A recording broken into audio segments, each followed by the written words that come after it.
At humingi po tayo ng update mula kay Sherry Ann Torres tungkol po sa lumalalim na baha sa Pampanga.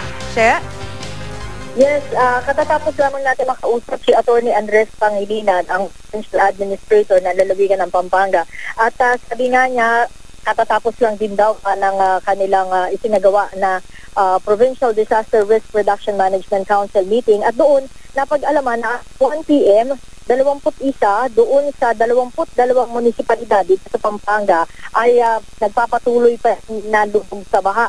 Ang pinakamalalim daw diyan ay ang munisipalidad na nasa 4th District, particular yung Masantol, Macabebe at Santo Tomas. Naglalaro bali sa 1.5 feet ang sa average na lalim ng baha dito. Samantala, meron na rin silang naitala na 3 casualty mula dito sa patuloy na pag-ulan dito. Yung 2 dito ay taga Lubao na nalunod at yung isa naman taga 1st District daw na nakuryente naman. Sa ngayon, wala pa rin silang detalye na kung may mga injuries o may mga nasaktan dito nga sa nagpapatuloy na sama ng panahon dito sa Pampanga.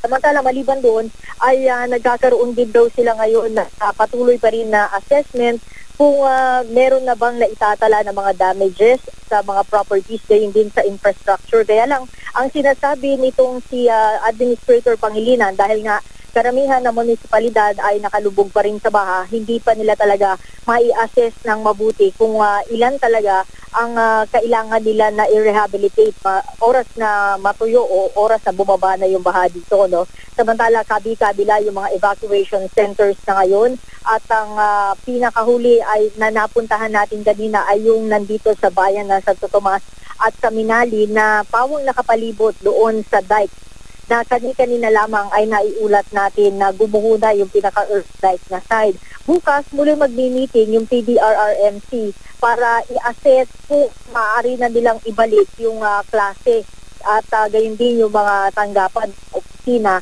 sa araw ng Webes. Samantala, kinukonsidera na rin ang paghahain naman ng isang resolusyon para ideklara rin itong Pampanga sa ilalim ng state of calamity nang sa gayon ay magamit nila yung pondo para sa rehabilitasyon ng lalawigan na ito.